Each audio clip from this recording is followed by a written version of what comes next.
genético celular. Vamos a recordar esta última parte, ya para que más o menos se nos quede claro.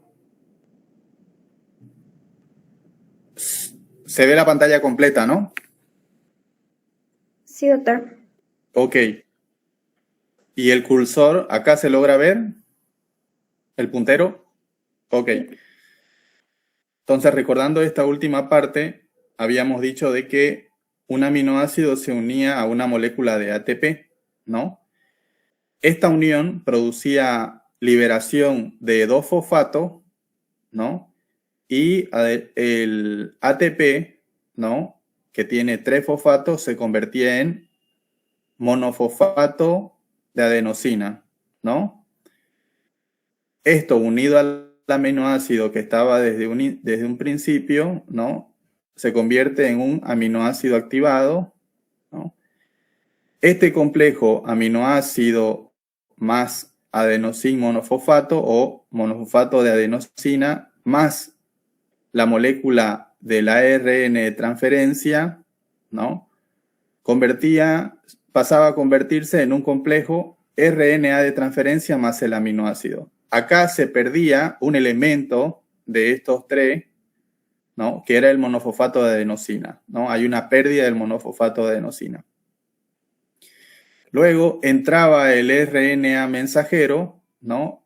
Para producir las copias de los diferentes nucleótidos, ¿no? En triplete, ¿no?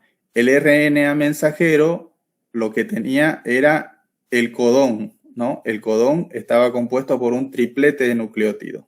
En este caso, guanina, citosina y citosina, ¿no? Y el ARN de transferencia iba a tener el anticodón, ¿no? En el cual se copiaban la misma secuencia de nucleótidos del ARN mensajero. En este caso, también, igual que la secuencia del codón de nucleótido, ¿no? Del RNA mensajero, se copiaba guanina, citosina y citosina, ¿no? Finalmente, esto pasaba a transformarse en un complejo, una molécula más compleja, ¿no? Formado entre el RNA de transferencia, el RNA mensajero que participaba trayendo la información para la síntesis de nuevos nucleótidos, ¿no? Más y el aminoácido, ¿no? ¿Se entiende, no? Esta parte. Sí, doctor. Ok. Continuamos entonces. Control de la función genética y actividad bioquímica de la célula. Acá vamos a ver que los genes son los que controlan las funciones físicas y químicas de la célula. Controlan el grado de actividad de los genes respectivos, ¿no? Cada célula va a utilizar mecanismos internos de retroalimentación que mantienen en orden las actividades celulares, ¿no? ¿Qué tipo de mecanismo de control hay sobre las actividades químicas en la célula? Hay una regulación genética o se produce mediante regulación genética y se produce mediante regulación enzimática, ¿no? Viendo el primer tipo de regulación, que es la regulación genética, ¿no? Aquí vamos a conocer, habíamos hablado algo, ¿no? La última clase, aquí vamos a conocer al operón, ¿no? Es una estructura dentro del ADN, ¿no? Que ahora vamos a ver cómo está constituida, que ayuda en la síntesis, ¿no? De diferentes sustancias en la célula, ¿no? Sean estas enzimas, por ejemplo, ¿no? O sustancias que necesita la célula. El operón de la célula, ¿no? Tiene una función que es el control de la síntesis bioquímica. Entonces, la síntesis de sustancias bioquímicas, ¿no? O de sustancias químicas, aquí lleva el prefijo bio porque obviamente se produce en seres vivos como nosotros, ¿no? Y el resto de los animales, ¿no? Y las plantas. Entonces, la síntesis de sustancia bioquímica que se lleva a cabo en la célula requiere de una serie de reacciones. Cada reacción química, ¿no?, está catalizada por una enzima. ¿Qué era una enzima? Un biocatalizador. ¿Qué es un catalizador? Es una sustancia, ¿no?, que acelera una reacción química. Entonces acá nos están diciendo, en pocas palabras, lo que hace una enzima, ¿no? Cataliza una reacción química. La formación de las diferentes sustancias bioquímicas que nosotros tenemos en el organismo está controlada por el operón, ¿no? Es una estructura que se encuentra dentro de la cadena de ADN, ¿no? Está formada por una secuencia de genes situada en la misma cadena del ADN. Bien. Los genes que forman las enzimas se denominan genes estructurales. Bien. Aquí vamos viendo entonces parte del operón, ¿no? Este operón se encuentra dentro de la cadena de ADN, es decir, en esta parte hacia este extremo continúa la cadena de ADN y en este otro extremo también continúa la cadena de ADN, ¿no? El esquema nos está mostrando las partes que constituyen uno de los elementos o de las partes del ADN que ayudan en la regulación genética. ¿Para qué? Para la síntesis de sustancias bioquímicas. Esta estructura dentro del ADN se denomina operón, ¿no? Está formado por diferentes estructuras que vamos a ir viendo, ¿no?, paso a paso. Bien. El operón y su control de la síntesis bioquímica. Función del promotor. Si la estructura más grande es el operón, dentro del operón vamos a conocer otra estructura más pequeña, pero que está dentro del operón, que se denomina promotor, ¿no? Acá vemos el operón, ¿no? Esta llave nos está mostrando de dónde a dónde en una cadena de ADN, ¿no?, se extiende el operón, ¿no?, y todas las estructuras que lo conforman. Entonces, el promotor, que no lo vamos a empezar a ver ahora, se encuentra cerca de uno de los extremos del operón. Bien, es este de acá. Al lado del promotor vamos a ver una serie de estructuras que se denominan gen estructural A, gen estructural B y gen estructural C, ¿no? ¿A qué dan origen estos genes estructurales? Dan origen a enzimas de tipo A, el gen tipo A, el gen estructural B, enzimas tipo B, y el gen estructural C a enzimas de tipo C. Bien, entonces dentro de la gran estructura del operón, nosotros tenemos cerca de uno de los extremos una parte importante del operón que es el promotor. Entonces, el promotor forma parte del operón, como lo estamos viendo en el gráfico, en la cadena de ADN. Después de este extremo, lo que continúa es ADN, ¿no? Después de este extremo, lo que continúa es ADN, ¿no? Esto es como si nos mostraran una cadena de ADN, ¿bien? Es un grupo de nucleótidos que tiene afinidad específica por la ARN polimerasa. ¿Alguien se acuerda qué hacía la ARN polimerasa? Ayudaba a desdoblar la doble cadena del ADN en hélice, ¿no? El ADN generalmente se encuentra en forma de hélice. Entonces, el ARN polimerasa ayudaba a desdoblar las cadenas de ADN para que se presenten paralelamente. La ARN polimerasa debe unirse al promotor, es decir, el ARN polimerasa se encuentra, ¿no?, flotante en la estructura de la célula y este debe unirse al promotor, ¿no?, antes de desplazarse por la cadena de ADN para sintetizar ARN, ¿no? Esta parte que ya la habíamos visto. El ARN polimerasa era la enzima ¿se acuerdan en el gráfico? Ese círculo verde, ¿no? Que al entrar en contacto con las cadenas de ADN las desdoblaba. ¿Para qué las desdoblaba? Para que una de esas cadenas de ADN desdoblada sirva como molde, ¿no? O como formato para la síntesis de ARN, ¿no? Y como último dato nos dan de que el promotor es un elemento importante para la activación del operón. Es decir, es el encargado de guiar el funcionamiento, ¿no? O de establecer el correcto funcionamiento de toda esta estructura que se llama operón, ¿no? Es el promotor. Vamos viendo las partes del promotor. Tiene dos tipos de operadores, ¿no? Dentro del promotor en sí, dentro del promotor se encuentra el operador represor y adyacente al promotor se encuentra esta estructura que nos las muestran de color medio naranja, ¿no? Con el nombre de operador activador. Se encuentran todas estas dentro del operón. Entonces, si vamos describiendo las estructuras que forman el operón, tenemos en un extremo el operador activador, tenemos a todo el promotor y dentro del promotor se encuentra el operador represor, ¿no?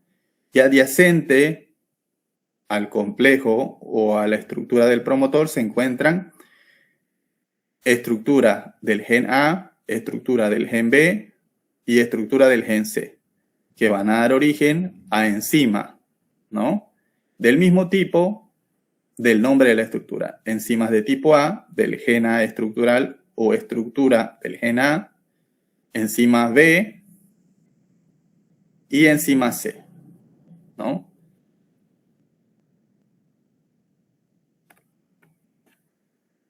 Control del operón por una proteína represora, ¿no? ¿Qué es lo que hace algo represor? Detiene, ¿no? O paraliza. La represión es detener algo, ¿no? Detener algo, parar algo, ¿no? Eso es lo que hace, a eso hace referencia el término represor o represión. En la zona media del promotor se encuentra una banda de nucleótidos que se denomina operador represor. Allí se puede unir una proteína reguladora que impide la unión de la ARN polimerasa al promotor. Es decir, en esta estructura, el operador represor se le puede unir una proteína reguladora, ¿no? Que ayude a que la ARN polimerasa no se una al promotor, ¿no? Entonces no va a haber quien haga el desdoblamiento de la doble hélice del ADN, ¿no? De la cadena en doble hélice del ADN. El operador represor lo que hace es bloquear la transcripción de los genes de este operón, ¿no?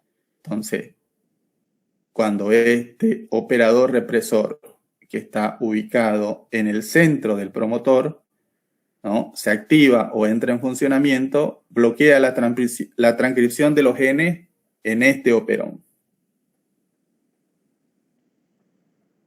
Nuevamente, el promotor, estructura importante del operón, se encuentra cerca de uno de los extremos, ¿no? De esta gran estructura que se llama operón. Dentro del promotor, en la parte central, se encuentran, ¿no? Un grupo de nucleótidos que forman el operador represor. Bien. Adyacente al promotor se encuentra otro tipo de operador que se denomina operador activador.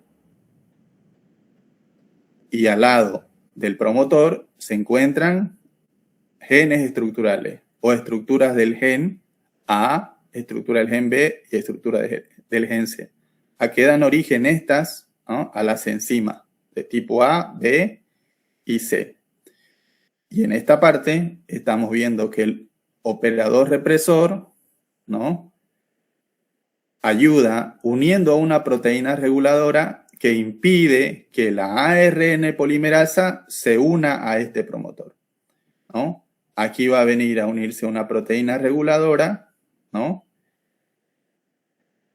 Y este operador represor va a hacer que esa proteína que se llegue a unir, ¿no?, impida que la ARN polimerasa se una a este promotor.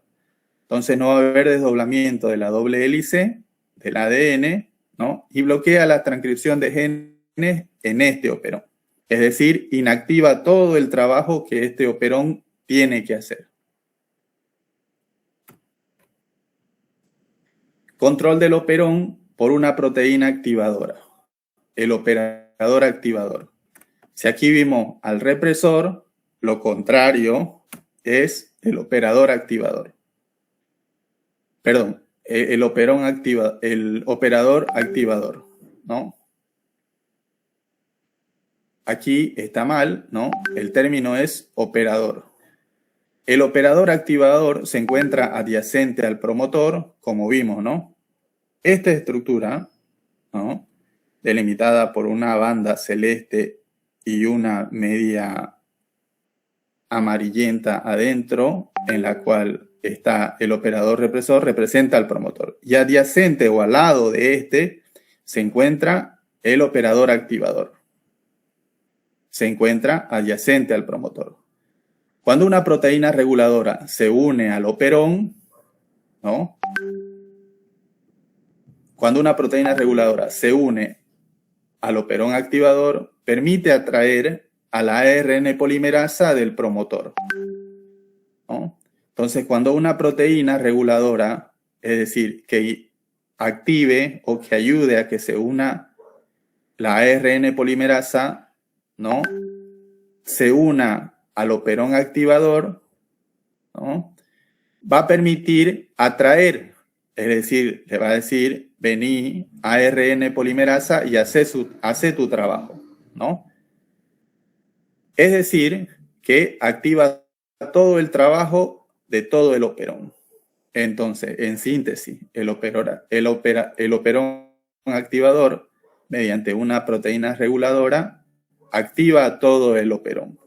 A diferencia de este, ¿no?, en el que el operador represor, ¿no?, si tiene una proteína reguladora que se una a este operador represor, lo que hace es evitar el trabajo de todo el operón, ¿no? Es decir, inhibe la función de todo el operón. Bien. Uno activa el trabajo del operón, que es el operador activador, y el operador represor inhibe, ¿no?, el trabajo de todo el operón. ¿Qué tipo de trabajo? Es la transcripción de genes que se lleva a cabo en el operón.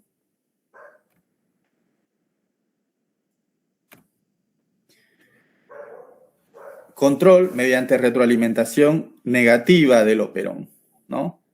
La cantidad de un producto sintetizado en la célula. ¿Qué producto sintetizado? Por ejemplo, enzima, ¿no?, que la célula necesita para realizar su trabajo, ¿no? Dependiendo si hay mucha cantidad de enzimas que cumplen determinada función o esas enzimas están disminuidas, ¿no?, entra un sistema de retroalimentación, ¿no? El párrafo nos dice entonces, la cantidad de un producto sintetizado, y como ejemplo hablamos de las enzimas, en una célula puede inhibir por retroalimentación negativa al operón responsable de su síntesis. ¿Cómo sucede esto? Mediante la unión de una proteína represora en el operador represor o rompiendo el enlace con el operador activador, ¿no? El mecanismo de regulación entonces se produce mediante proteínas, ¿no?, la unión de proteínas. Si se unen estas proteínas reguladoras al represor, lo que va a pasar, ¿no?, es que no haya transcripción genética, ¿no?, en el operón. Si se unen al operón activador, lo que va a hacer es que el operón comience con la transcripción genética. Uno inhibe, ¿no?, uno para la síntesis de sustancia, ¿no?, y el otro activa o estimula la síntesis de sustancia. Una vez que el producto sintetizado es suficiente o se encuentra en cantidad suficiente de lo que la célula necesita, se inhibe el operador activador, ¿no? Este empieza a dejar de funcionar para estimular la producción de esa sustancia química, ¿no? Porque ya hay suficiente tipo de esa sustancia, ¿no? ¿Qué pasa cuando la concentración del producto sintetizado disminuye? Es decir, lo contrario, ¿no? Hay menos cantidad de esas sustancias químicas, como enzimas, que hablamos, por ejemplo, el operón vuelve a activarse, ¿no? Si hay muchas sustancias químicas sintetizadas, ¿quién entra en acción? El operador represor, ¿no? Si estas sustancias disminuyen, ¿no?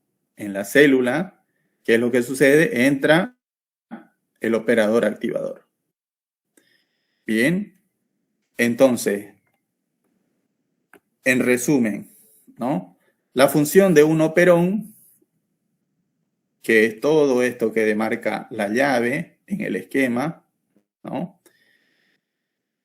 En el control de la síntesis de un producto intracelular, como un producto químico del metabolismo intracelular, hablamos de enzimas, por ejemplo, ¿no? Obsérvese que el producto sintetizado ejerce una retroalimentación negativa que inhibe la función del operón. Si hay mucha sustancia en la célula sintetizada, hay en exceso, ¿no? Va a entrar un sistema de retroalimentación negativa que bien va a inactivar al operador activador, que es el que estimula a que todo el operón trabaje para la producción de síntesis, ¿no? De sustancias químicas. Aquí resumimos entonces, ¿no? El operón. ¿Qué estructuras forman al operón? Tenemos, primero, de izquierda hacia derecha. Tenemos al operador activador, ¿no? En la parte izquierda, en el extremo izquierdo. Al lado del operador activador se encuentra el operador represor, ¿no? Perdón. Al lado del operador activador se encuentra la estructura que se denomina promotor, dentro de la cual se encuentra el otro tipo de operador, que es el represor contrario o antagonista al activador, ¿no? Que es la primera estructura que está formando parte del operón. Entonces, operador activador, ¿no? La primera estructura. La segunda estructura es el promotor. Dentro del promotor se encuentra el operador represor. Y al lado del promotor se encuentran estructura del gen A, estructura del gen B y estructura del gen C. Estos dan origen a diferentes tipos de sustancias químicas, por ejemplo, enzimas. Enzima A del gen A, enzima B del gen B, enzima C del gen C, ¿no?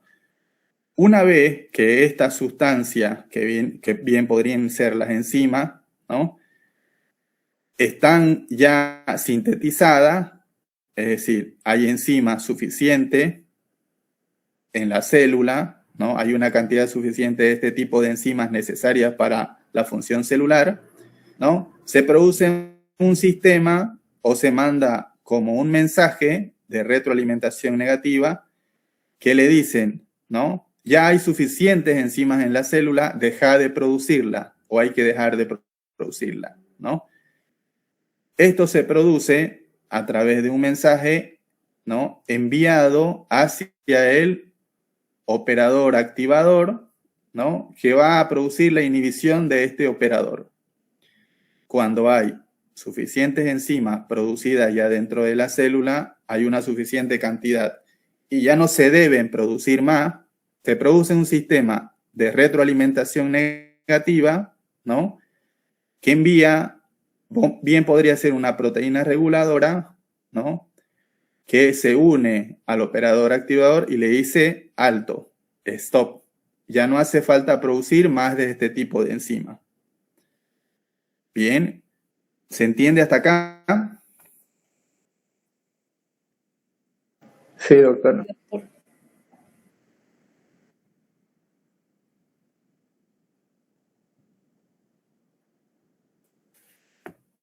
Ok. Seguimos entonces. ¿Qué otros mecanismos de control de la transcripción? Otros mecanismos de control de la transcripción por el operón, ¿no? Control mediante un gen regulador situado en cualquier parte del complejo genético del núcleo, ¿no? Hay otros genes reguladores o proteínas reguladoras que están situadas en cualquier parte, ¿no?, del núcleo. Una misma proteína reguladora controla al mismo tiempo muchos operones, ¿no? Es decir, proteínas que están dentro del núcleo pueden actuar no sobre un operón en específico, sino sobre varios, sobre diferentes tipos de operones. En ocasiones pueden actuar como activador de un operón o como represor de otro, ¿no? Entonces hay proteínas reguladoras, uno, que se encuentran en cualquier parte del núcleo. Segundo, estas proteínas reguladoras pueden ser represores de un tipo de operón, ¿no?, o activadores en otros tipos de operón. Pueden cumplir la doble función, ¿no? Y aquí vemos una estructura, ¿no?, nueva que se denomina histonas. La función de las histonas en los cromosomas ayudan a la transcripción parcial de ARN, ¿no? ¿Dónde se encuentran las histonas si hablamos de cromosoma? ¿En qué parte creen que se encuentran?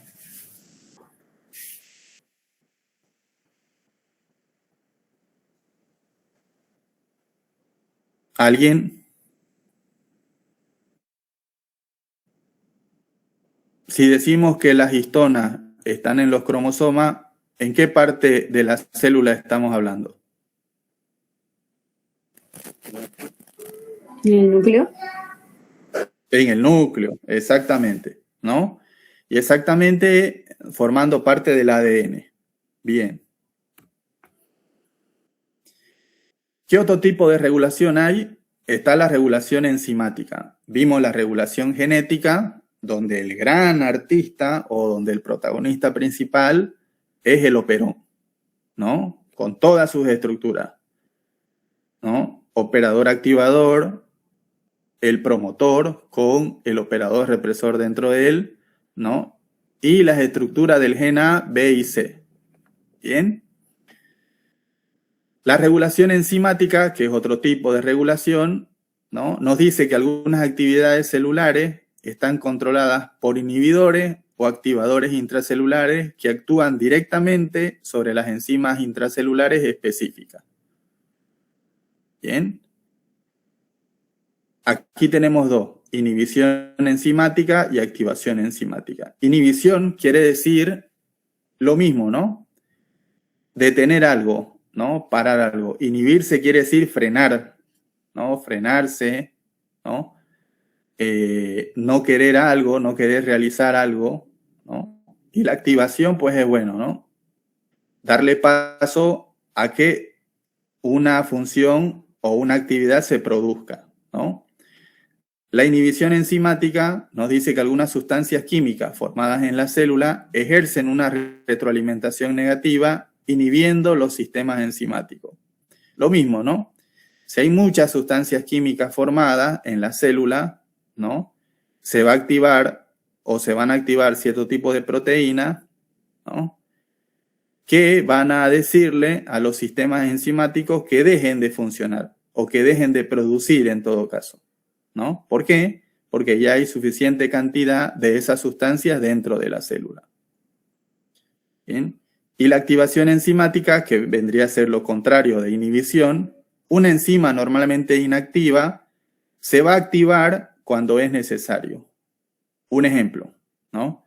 Cuando se agota el ATP, ¿no?, y todo lo que hay dentro de la célula AMP, que significa monofosfato de adenosina, formado, activa una enzima fosforilasa, ¿no?, que rompe el glucógeno, liberando moléculas de glucosa, porque el glucógeno, cuando se rompe, libera moléculas de glucosa, ¿no? Y estas se metabolizan todo rompimiento de glucógeno en glucosa produce una liberación de energía. Esta energía se utiliza para reponer el ATP, ¿no? El adenosín monofosfato, ¿cuántos fosfatos tiene?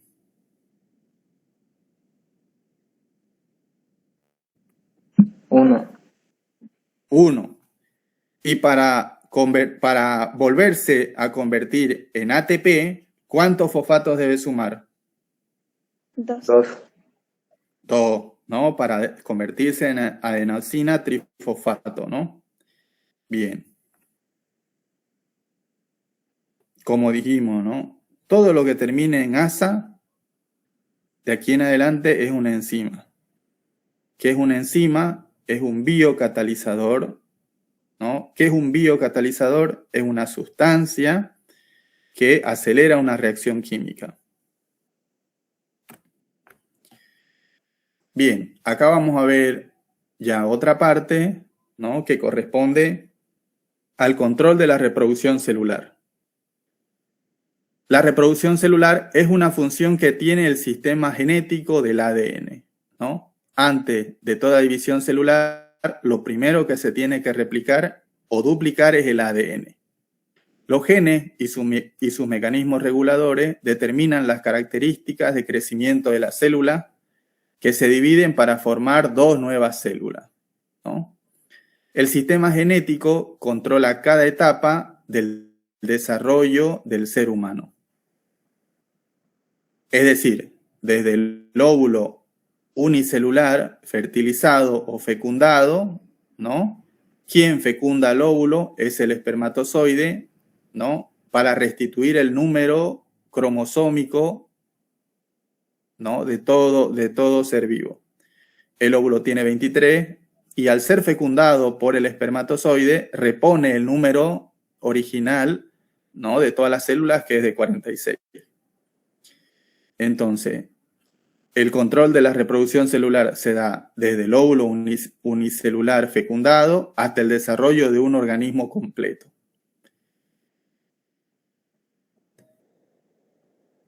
¿Cuál es la etapa de mayor reproducción celular? ¿No? Es la embriogénesis. ¿Qué etapa ocupa la embriogénesis? Desde la tercera semana hasta la octava semana, donde se están formando todos los órganos, ¿no? Hay un crecimiento celular impresionante para dar paso a la formación de todas las estructuras de ese nuevo ser, que son todos los órganos, ¿no? Entonces, hay células que se están diferenciando, ¿no? Que están creciendo rápido y se están diferenciando en los diferentes órganos. En el hígado, en el tracto digestivo, en músculo, en hueso, ¿no? En el sistema nervioso central con el encéfalo, el tronco encefálico y la médula espinal, ¿no? Entonces, en conclusión, el sistema genético del ADN es el eje central de la vida, ¿no? ¿Por qué? Porque el ADN tiene como una de sus funciones principales el control de la reproducción celular.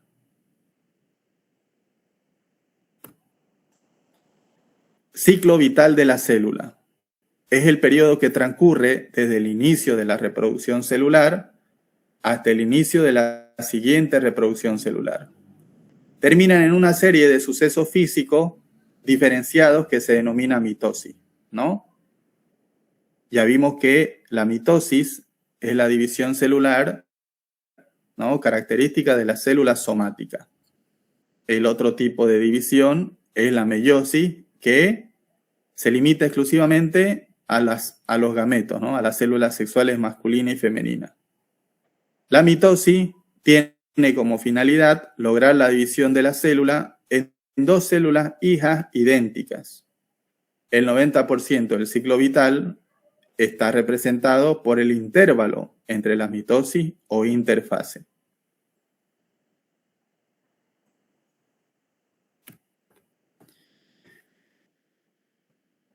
Dentro de la mitosis, el primer paso que se tiene que producir es la replicación del ADN, ¿no? El inicio de la reproducción celular, ¿no? está marcado por la replicación del ADN. El ADN, el material genético de toda la célula. La reproducción comienza en el núcleo, obviamente, ¿no? Porque es el núcleo donde se encuentran los cromosomas. Bien.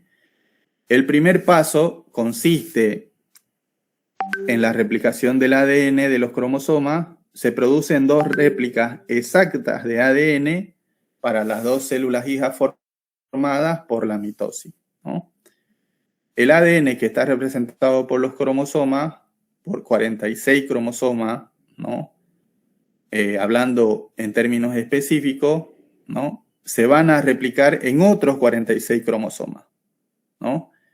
Es decir, 46 para una célula y 46 para la otra célula, ¿no? Fenómenos químicos y físicos de la replicación del ADN. Se van a replicar las 2 cadenas de ADN de cada cromosoma, ¿no? La doble cadena de ADN en hélice se va a duplicar, ¿no? Las 2 cadenas completas de la hélice de ADN se replican de extremo a extremo, ¿no? La copia o la replicación, la duplicación de las cadenas completas, ¿no? Es de extremo a extremo de cada una de las cadenas. Las enzimas que participan en la replicación del ADN forman el complejo ADN de polimerasa junto a otra enzima llamada ADN ligasa. Es la ADN ligasa y el ADN polimerasa las que provocan la unión de los nucleótidos entre sí usando enlace fosfato, ¿no?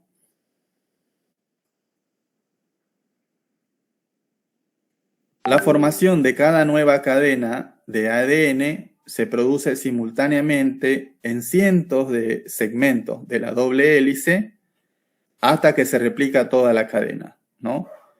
Debe haber la formación, ¿no?, de 2 cadenas, ¿no?, de ADN totalmente nuevas, ¿no? Cada cadena recién formada se mantiene unida mediante un enlace débil de hidrógeno a la cadena original de ADN que se usó como plantilla, ¿no?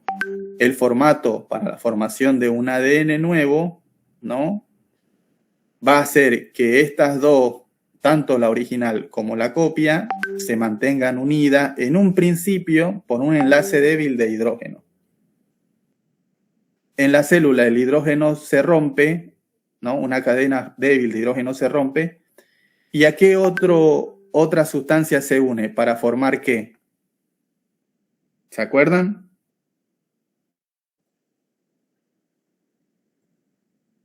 ¿A qué se une el hidrógeno?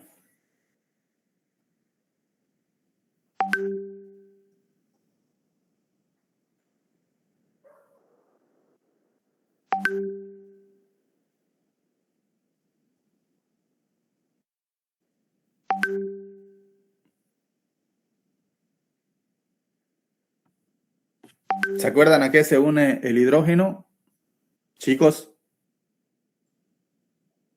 vamos, se pueden equivocar.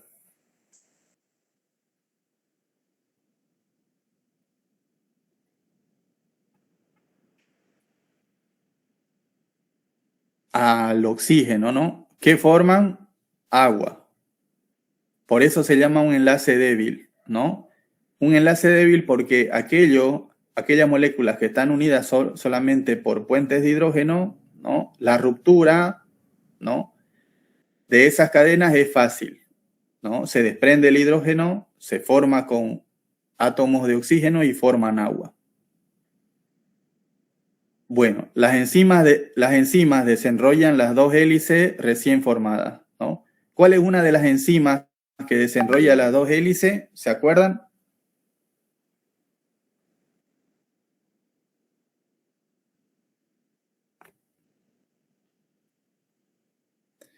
En el ARN, ¿no?, ¿quién ayudaba? La ARN polimerasa. Bien. Cromosomas y su replicación Las hélices de ADN del núcleo se desenrollan en cromosomas. 46 cromosomas dispuestos en 23 pares, ¿no? 22 pares corresponden a los autosomas y un par corresponde a los cromosomas sexuales.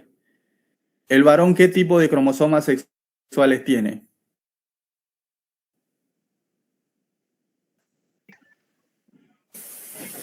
XY. XY. ¿Y la mujer? XX. Muy bien. Y los genes de los dos cromosomas de cada par son idénticos, ¿no?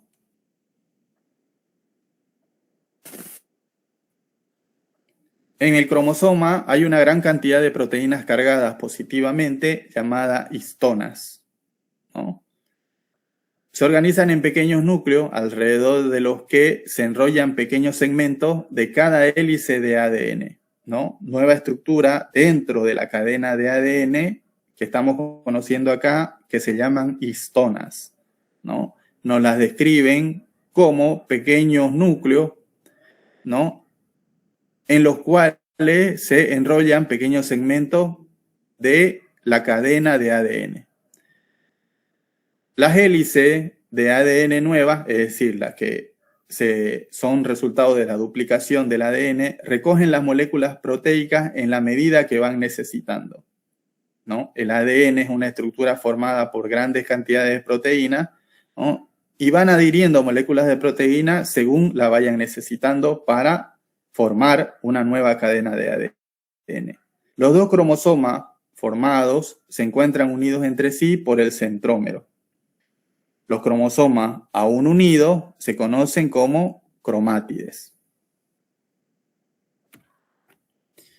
Y aquí un esquema que nos muestra las histonas, ¿no? El concepto de histona es un tipo de proteína que se encuentra en los cromosomas. Estas se unen al ADN y ayudan a dar su forma a los cromosomas y ayudan a controlar la actividad de los genes, ¿no? Así es como nos presentan generalmente un cromosoma, ¿no? Una forma de X, ¿no? Y si nosotros logramos desenrollar, ¿no? Este cromosoma, lo que vamos a ver es que está formada por estas estructuras, ¿no? La cadena se va intercalando con estas estructuras que se denominan histonas, ¿no? Si llegan a reconocer, las cadenas de ADN, ¿no? Envuelven, ¿no? Hacen como una o dos vueltas alrededor de la histona, ¿no? Un segmento de la cadena de ADN. Y este segmento de ADN nosotros lo vamos viendo, ¿no? Que corresponde a la doble cadena de hélice, ¿no? Entonces el ADN enrolla, ¿no? Alrededor de las histonas que están intercaladas, ¿no? Están puestas cada cierto tramo de la cadena de ADN. Acá vemos la doble cadena en hélice que representa el ADN. Y como dijimos, la estructura de la doble cadena está formada por desoxirribosa y ácido fosfórico. Y la parte central está formada por los nucleótidos, ¿no? Guanina con citosina y adenina con timina en el ADN.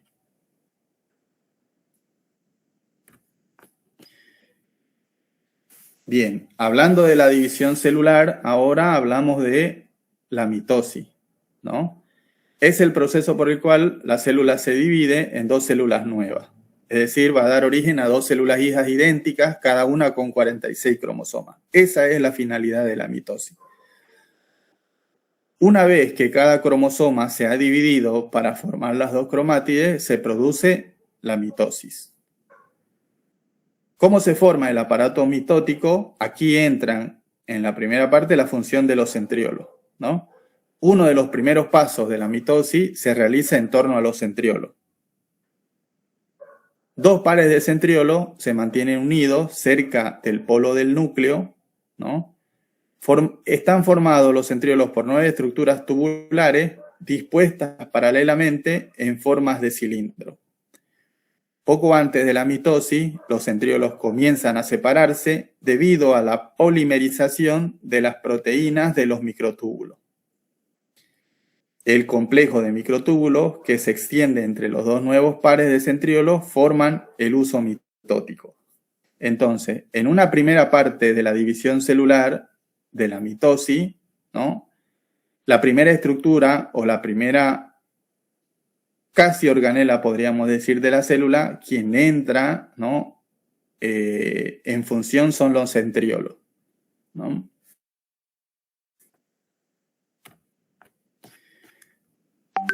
La primera etapa de la mitosis o la primera fase es la profase.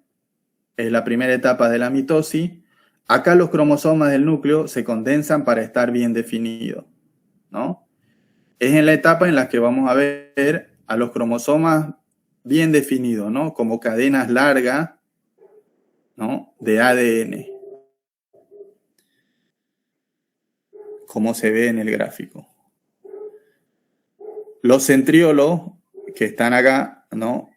Se ubican en un polo del núcleo, empiezan a separarse y forman esta estructura que se denomina áster, ¿no?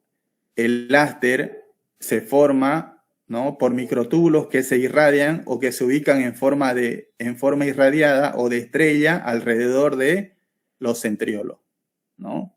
Los centriolos se van a ir separando hacia los polos de la célula, ¿no?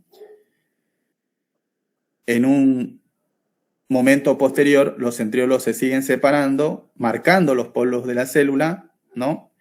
Y están unidos por estas estructuras que son los microtúbulos, ¿no? Microtúbulos que irradian, ¿no? hacia la membrana celular. Bien. Y en la parte central se van a quedar estas estructuras que están uniendo todavía a ambos centriolos que van a formar el futuro uso mitótico, ¿no?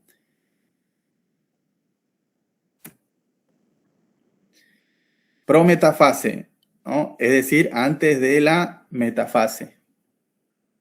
Las puntas de los microtúbulos en crecimiento se fragmentan en la cubierta nuclear. Los microtúbulos del áster se unen a las cromátides en los centrómeros, ¿no? La parte central se va a denominar centrómero, ¿no? Es decir, la parte central ubicado entre los dos centriolos que se están separando se denomina centrómero. Ahí se va a empezar a alinear las cromátides, ¿no? Se van a empezar a ubicar las cromátides en el área central.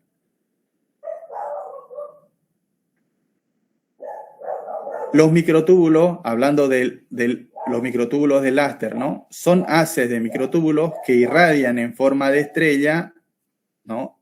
Estos son los microtúbulos del áster, los que están de color marroncito, alrededor del centriolo, ¿no? Que irradian en forma de estrella, como lo vemos acá, ¿no? Como rayos del sol alrededor del centriolo. Desde los centrosomas, el lugar que ocupa el centriolo, este de acá y este de acá, se denomina centrómero, ¿no? Entonces, irradian en forma de estrella desde los centrosomas, ¿no? Hacia la corteza celular. Es decir, se irradian hacia la membrana citoplasmática durante la mitosis. Actúan como un andamiaje dinámico crucial para posicionar o para formar el uso mitótico, ¿no? En síntesis, los centriolos que se están separando, ¿no? Se dirigen hacia los polos de la célula, ¿no? Es decir, ambos extremos, y los microtúbulos que rodean a esos centriolos se ubican en forma irradiada, como los rayos del sol, alrededor de los centrómeros, que es el espacio que ocupa el centriolo, ¿no? Y van a empezar a formar estas estructuras tubulares que siguen uniendo en la parte media a los dos centriolos para formar el uso mitótico, ¿no?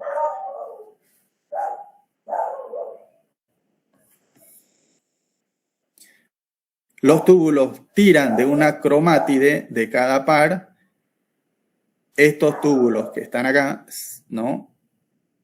Que hacen o ayudaron a que las cromátides se alineen en la parte media, van a empezar a tirar hacia su polo, ¿no? Las cromátides recién formadas. La metafase, ¿no? Los dos ásteres, es decir, resultado de la separación de los centriolos, se forman los ásters, ¿no? Uno se ubica en un polo y el otro en el polo opuesto. Se separan para formar el uso mitótico. El uso mitótico corresponde a esta estructura de acá central, ¿no? Que representa al uso, ¿no? Que es ese instrumento que se utilizaba en la antigüedad para la hilandería, ¿no? Para hilar manualmente. Es un instrumento, si lo buscan después, que tenía el centro abultado, ¿no? Y los extremos adelgazados. Es eso lo que quiere representar esto acá, ¿no? El uso mitótico, porque en la parte central está abultado, ¿no? Y en la parte de los extremos está aplanado o achatado, si ustedes quieren. Por eso a las células del músculo liso, que tienen esta forma de uso o fusiforme, se le denominan, ¿no? Células fusiformes o células o fusocelulares en relación al uso, ¿no? Es esto, cuando hablamos de algo fuso, ¿no? Algo que está ensanchado en el centro, ¿bien? Y aplanado en los extremos. Entonces, en la metafase, los dos ásteres se separan para formar el uso mitótico, que es esta estructura de acá, ¿no? Un áster es un juego de centriolos que se ha separado para ubicarse en un polo de la célula, y el otro áster centriolar se ubica en el polo opuesto. Alrededor de ellos, ¿no? Se ubican o se encuentran los microtúbulos en forma irradiada. El espacio que ocupa los centriolos en cada polo se denomina centrosoma. Los microtúbulos insertados en las cromátides tiran fuertemente de ellas hasta el centro de la célula. Estas estructuras medio en forma de resorte de color celeste representan a las cromátides, ¿no? Entonces, los microtúbulos hacen que se alineen en la parte central del uso mitótico, ¿no? Y empiezan a tirar, ¿no? Como buey que tira de su carro, ¿no? O de su arado, ¿no? Empiezan a tirar a las cromátides recién formadas. La mitad se va a ir a un lado, hacia este centrosoma, y la otra mitad hacia este otro extremo. Entonces, repetimos, los microtúbulos insertados en las cromátides, los microtúbulos son estas estructuras, ¿no? Alargadas de color marrón, ¿no? Insertadas dentro de las cromátides representadas por estas estructuras medio de resorte de color azul, tiran fuertemente de ellas hasta el centro de la célula. En un primer momento las van a ubicar en el centro de la célula, ¿no? Dentro, en la parte central del uso mitótico inclusive, ¿no? Alineándolas para formar el plano ecuatorial del uso mitótico. Las cromátides alineadas en la parte central se denominan plano ecuatorial porque se las compara con la línea del ecuador del globo terráqueo. La línea del ecuador, recuerden, en el globo terráqueo, marca la línea media del mundo, ¿no? ¿Se entiende, chicos?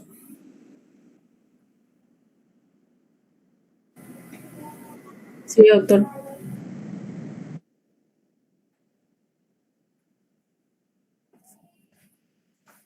Bien.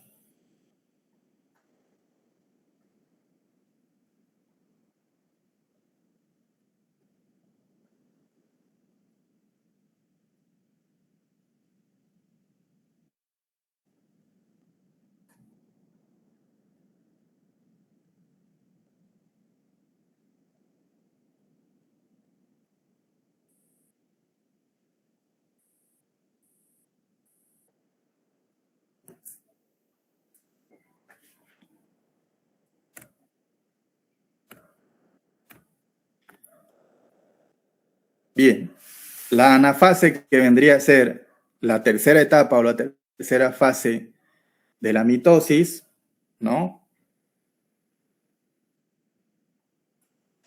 Las dos cromátides, ¿no?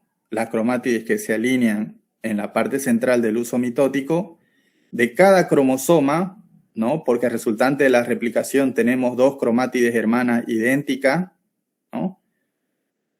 Una cromátide hermana que se está dirigiendo, gracias a los microtúbulos, hacia un extremo de la célula, y otra cromátide hermana que se dirige hacia el otro extremo de la célula, ¿no?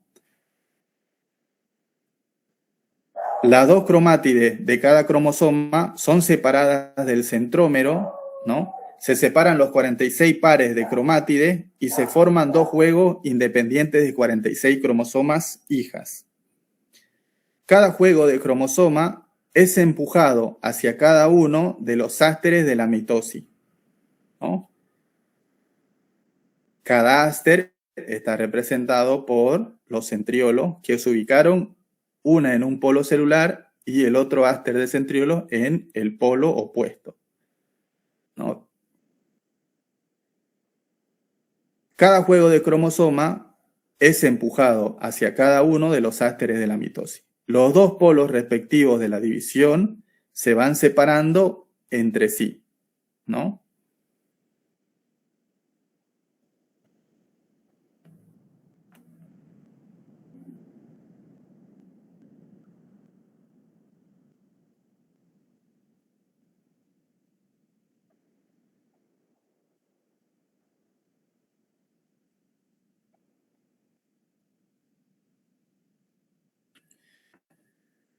Bien.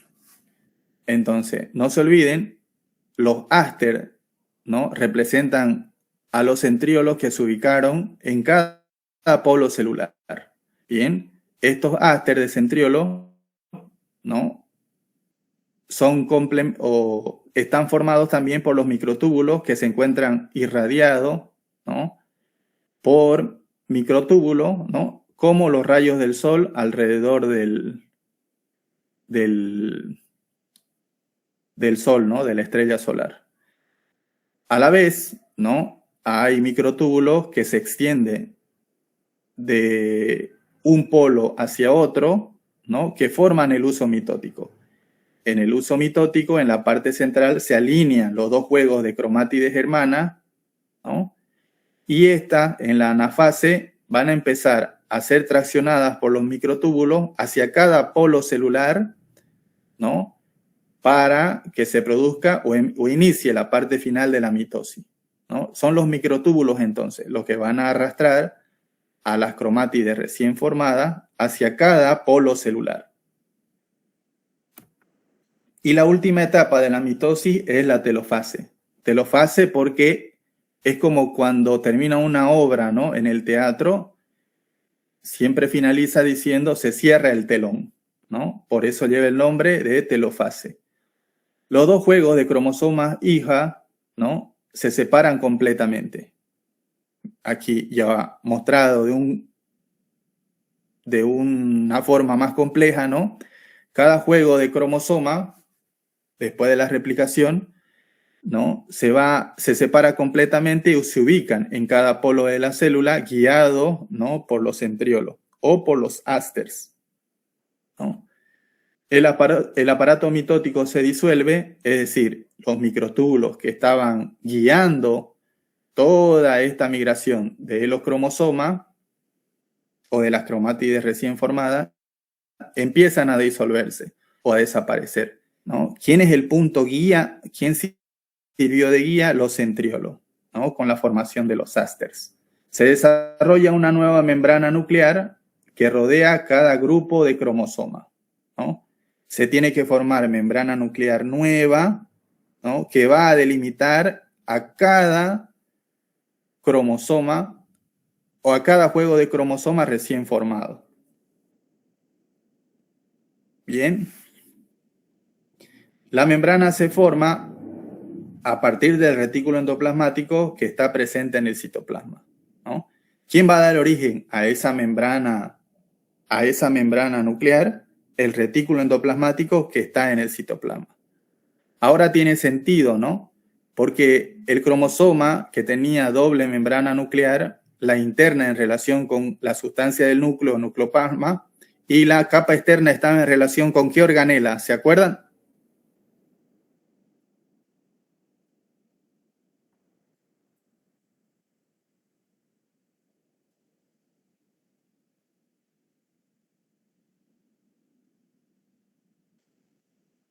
Eso, con el retículo endoplásmico. Muy bien. Ahora tiene sentido entonces, ¿no? ¿Por qué? Porque en la mitosis, en la telofase, ¿no? Esas cromátides recién formadas tienen que tener una delimitación, una membrana nuclear, ¿no? ¿Quién da origen a esa membrana nuclear? Es el retículo endoplasmático que se encuentra en el citoplasma, ¿no? Y más específicamente que el retículo endoplasmático rugoso.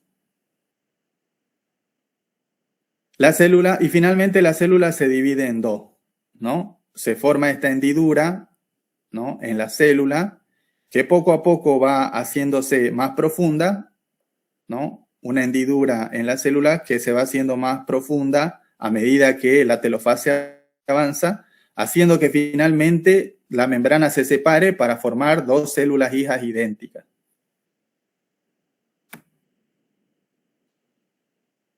Bien, control del crecimiento y la reproducción celular. Algunas células se caracterizan porque crecen y se reproducen continuamente. ¿Qué tipo de células? La sangre. En la sangre, por ejemplo, un glóbulo rojo tiene una vida media de ¿cuánto tiempo?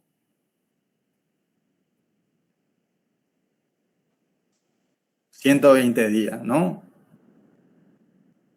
Las células de la médula ósea, ¿no? Donde se encuentra el tejido hematopoyético, también tienen una reproducción rápida en comparación con el resto. La piel, ¿no? Porque en la piel las células del epitelio plano estratificado que forma parte de la piel, es decir, la epidermis, ¿no? Está en descamación constante, ¿no? Cuando vamos y nos bañamos, ¿no? La mugre que nosotros decimos comúnmente, ¿no? Que nos estamos sacando, ¿no? Lo que contiene son células muertas. Células muertas que son resultado de la descamación de la epidermis, ¿no? ¿Por qué? Porque la epidermis en sus capas superficiales se está descamando constantemente. Y esas células son reemplazadas por las células de la capa basal o germinativa, ¿no? De la epidermis. Y lo mismo en el epitelio intestinal. El epitelio intestinal está constantemente, ¿no? Renovando sus células. Bien. Otras, en cambio, no pueden reproducirse en años, como los miocitos del músculo liso. ¿Dónde tenemos músculo liso? En el tracto gastrointestinal, en el útero, ¿no? Y otras no se reproducen durante toda la vida. Es decir, perdemos células de esta característica, de este tipo, y no se reproducen más. ¿Cuáles son estas? La neurona y los miocitos del músculo cardíaco y del músculo estriado. Miocito que muere en el músculo estriado y en el músculo cardíaco no se regenera, lo mismo que las neuronas, ¿no? Formas de control de crecimiento celular proceden de otras partes del organismo. Las células crecen cuando se encuentran en un cultivo celular. Regulación del tamaño de la célula. El tamaño de la célula está determinado por la cantidad de ADN funcionante que hay en el núcleo. Si el ADN no se replica, la célula crece hasta un tamaño determinado. Una de las células más grandes que se encuentra en el organismo, ¿no? Habíamos dicho, recuerden, que son los hepatocitos. Son las células del hígado.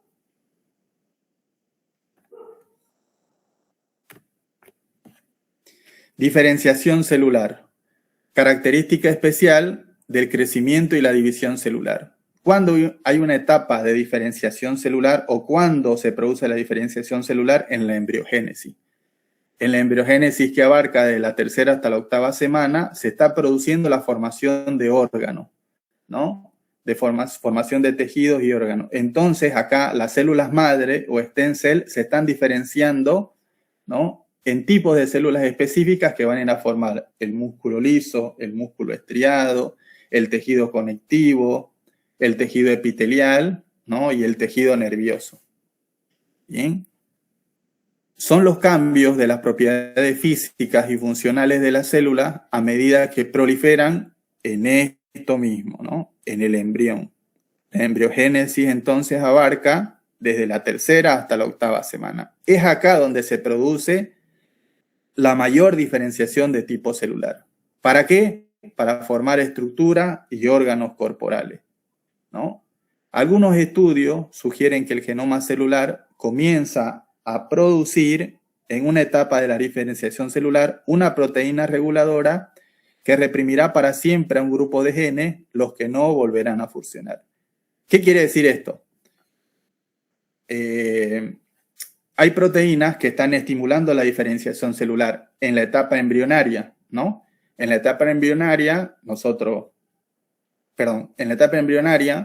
las proteínas están ayudando a que algunas células madres se conviertan en músculo, en tejido muscular, otras en tejido conectivo, como habíamos dicho, otras en tejido nervioso, otras en tejido epitelial, ¿no?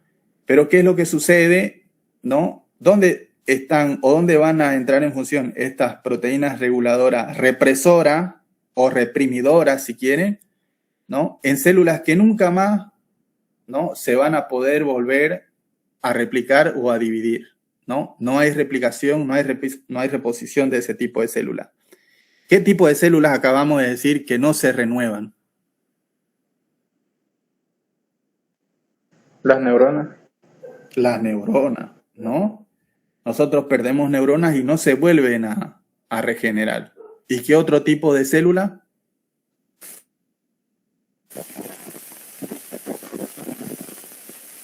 La del miocardio, ¿no?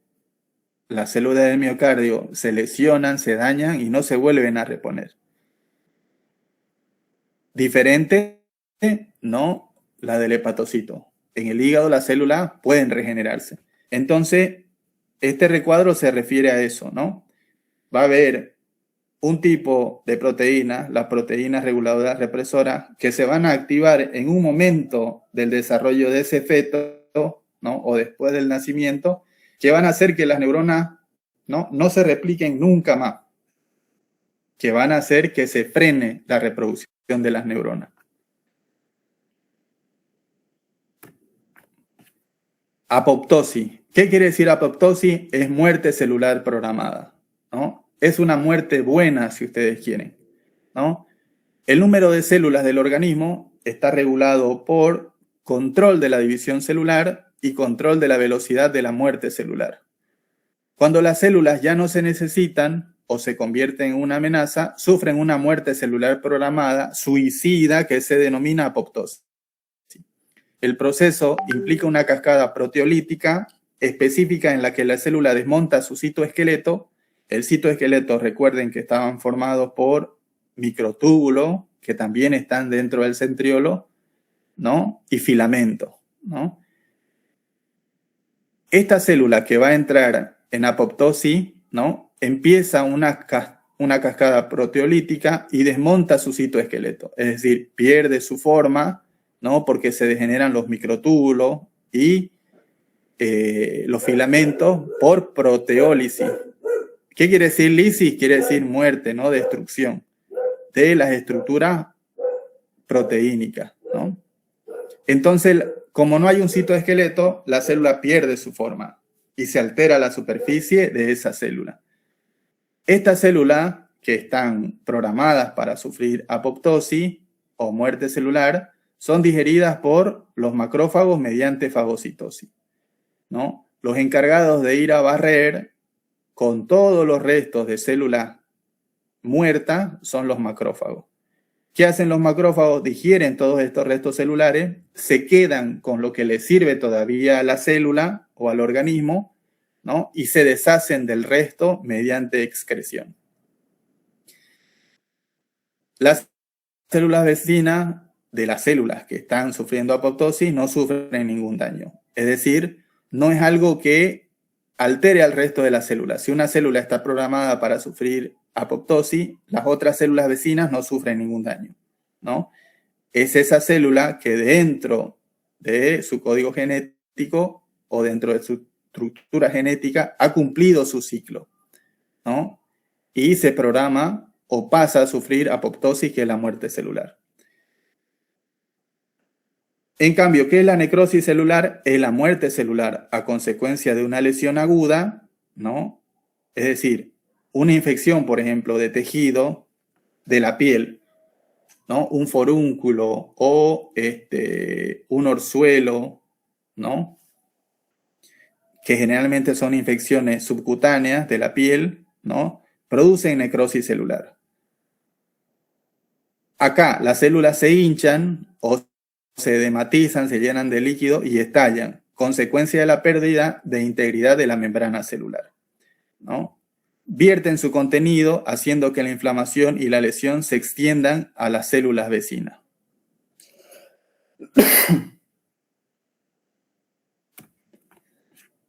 Hablando un poco de cáncer, ¿qué es lo que sucede en el cáncer con el tema de la replicación celular, ¿no?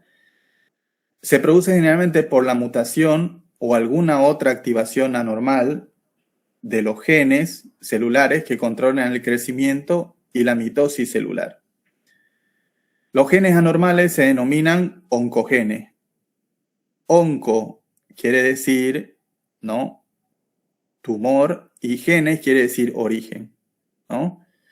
Los oncogenes son genes que dan origen a tumores. Son genes anormales. En todas las células hay antioncogenes, ¿no? Nuestro mismo cuerpo tiene sustancias o proteínas que inactivan estos oncogenes, ¿no? Ayudan a que estos no entren a funcionar para que se formen tumores, ¿no? Nuestro mismo organismo tiene proteínas antioncogenes que frenan a los oncogenes para que no se desarrollen tumores, ¿no? Suprimen la activación de los oncogenes específicos. ¿Cuándo un oncogen puede activarse o ganar la batalla a los antioncogenes en un organismo? ¿No? Cuando se producen diferentes situaciones que reprimen el sistema inmunológico, ¿no? Solo una fracción diminuta de las células que sufren mutación producirá cáncer, ¿no? ¿Qué factores, por ejemplo, hacen que los antioncogenes no puedan producir su trabajo o sean sobrepasados, ¿no? O ayudan a que se activen estos oncogenes, genes que dan origen a los tumores? Por ejemplo, a la radiación ionizante, como los rayos X. Aquí están expuestos, por ejemplo, ¿no?, los imagenólogos. Los imagenólogos que están constantemente sacando tomografía, radiografía, ¿no?, y resonancias magnéticas, que no lleven el equipo adecuado o no tengan una estructura adecuada para poderse proteger de la radiación, ¿no?, están siendo expuestos, ¿no?, a la activación de oncogenes que generalmente tenemos, ¿no? Por eso van a ver en los lugares donde se hacen imágenes que hay un muro que divide, ¿no?, el lugar donde está la máquina, ¿no? Y generalmente el operador, el imagenólogo, tiene puesto un chaleco, ¿no?, que es a base de un material que permite, ¿no?, que esos rayos ionizantes, esa radiación ionizante, no llegue a su organismo, no afecte a su organismo. Algunas sustancias químicas cancerígenas, ¿no?, por ejemplo, aquí tienen mucho que ver, ¿no?, la gente, por ejemplo, que trabaja con agroquímicos, ¿no?, plaguicida, herbicida, ¿no? Los plaguicidas que generalmente son rociados en los cultivos para que los hongos o algunos bichos no le entren a los cultivos, ¿no?, para que no dañen y no haya pérdida de cultivo, o herbicidas que ayudan a que la hierba que crece alrededor de las plantaciones o de los cultivos no crezca para que no le robe nutrientes a esos cultivos, ¿no? Son sustancias muy tóxicas, muy nocivas, que cuando entran, ¿no?, a tener contacto con el organismo, ¿no?, producen alteraciones y ayudan a activar los oncogenes. Bien. Aquí, por ejemplo, ya se ha estudiado, ¿no?, que el formol, por ejemplo, que aspiramos, los que procesamos muestras que están fijadas en formol, como es mi caso, ¿no?, que es la patología, ¿no?, ya se demostró de que es una sustancia que podría estar en relación con el cáncer de pulmón, ¿no? La aspiración de formol prolongado y sin protección favorece el desarrollo de cáncer de pulmón, ¿no? Por eso nosotros debemos usar equipos adecuados, barbijos especiales o mascarillas especiales que nos ayuden a no aspirar tanta cantidad de formol. ¿Bien? Irritantes físicos como la abrasión sostenida del epitelio digestivo, ¿no? La abrasión, por ejemplo, esto hace referencia al consumo de líquidos muy calientes, ¿no? Hace referencia a daños en el esófago, ¿no? ¿Qué tipo de daños? Por ejemplo, el cambio epitelial, ¿no?, que sucede en el esófago, conocido como metaplasia intestinal o esófago de Barrett, ¿no?, que es una enfermedad precancerígena, ¿no?, que da lugar después paso al cáncer de esófago. La tendencia hereditaria, ¿no?, ya está por demás demostrado de que si uno tiene relación con familiares que han tenido cáncer, ¿no?, es muy probable que uno haya heredado esos genes, ¿no?, y tenga la tendencia hereditaria, ¿no?, a sufrir un tipo de cáncer. De ahí la importancia del control médico, de la revisión médica periódicamente, ¿no?, para saber el estado de salud de cada uno y evitar que se desarrollen tipos de cáncer con el cual uno tiene relación, ¿no?, por familiares, ¿no? Y algunos virus, como el del papiloma virus humano o el HPV, ¿no?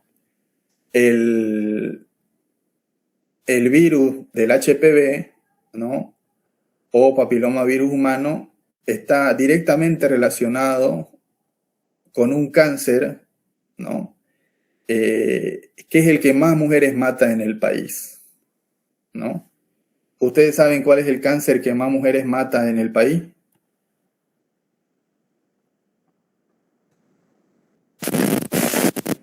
¿El cáncer de mama? ¿De nuevo?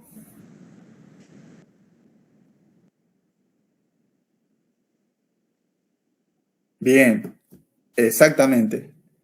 El primer cáncer que mata a más mujeres en Bolivia es el cáncer de cuello uterino y en segundo lugar está el cáncer de mama.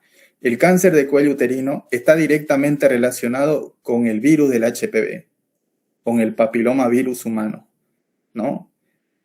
Pese a que en el país hay todas las herramientas para poder frenar esto hace años ya, ¿no? No lo hemos podido hacer, ¿no? Países de alrededor nuestro como Chile, Perú, Argentina, Paraguay, Brasil han desplazado el cáncer de cuello uterino, ¿no?, en frecuencia hacia el cuarto, quinto y sexto lugar. Nosotros lo tenemos todavía como el primer cáncer, ¿no? El primer cáncer, ¿no?, que se produce en las mujeres es el cáncer de cuello uterino. Pese a que tenemos como métodos preventivos el Papa Nicolau, ¿no?, pese a que tenemos métodos preventivos como la vacuna, ¿no?, la vacuna contra el HPV, que se debe aplicar hasta los 13 años, está ya en vigencia en el país hace 6 o 7 años, ¿no? Pero algo está fallando, ¿no? En uno de esos métodos preventivos algo está fallando que hace de que el cáncer de cuello uterino controlado en otros países, de aquí cerca, ¿no?, alrededor nuestro, lo hayan controlado y desplazar a lugares más bajos en nuestro país sigue siendo el primero.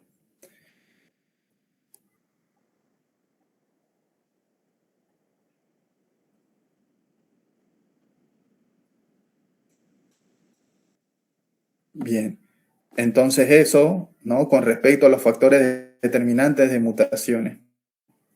Característica invasiva de la célula cancerosa no responde a los límites habituales de crecimiento celular. Es una célula que se maneja sola, ¿no? Que no sigue ya los parámetros de crecimiento del organismo en el que está alojado. La célula cancerosa es como si tuviera vida propia, ¿no? Se maneja sola, se replica ella sola y tiene un alto poder de replicación. Son bastante menos adhesivas entre sí que las células normales, ¿no? Generalmente las células normales tienden a agruparse, a unirse codo a codo, por así decir, a diferencia de las células tumorales que tienden a separarse, ¿no? Algunos cánceres producen factores angiogénicos. Angio, ¿qué quiere decir el prefijo angio?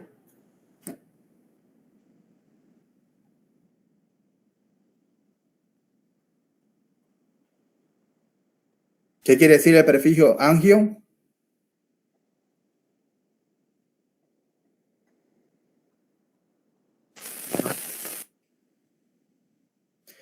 Vaso, ¿no? O vascular. Angio quiere decir vascular o vaso sanguíneo. Y génico, ¿no? De origen. Entonces, algunos cánceres producen crecimiento de vaso sanguíneo, ¿no? ¿Por qué tienen esa propiedad de producir la formación de nuevo vaso sanguíneo? Para que le lleven nutrientes. Estimulan la producción de nuevo vaso sanguíneo para que le lleven nutrientes necesarios para que esta célula pueda seguirse reproduciendo. Son células que necesitan nutrientes y las adquieren del mismo organismo. Y a través también de estos mismos vasos sanguíneos, ¿no? Se produce la metástasis, ¿no? Se produce la ubicación de estas mismas células tumorales en otras células, en otras partes del cuerpo que se conoce como metástasis. Bien, terminamos ahí, chicos. Nos vemos el lunes entonces. ¿Listo? Buenas tardes a todos. Gracias, doctor. Hasta luego. Gracias. Buenas tardes, doctor. Gracias. Hasta luego, doctor.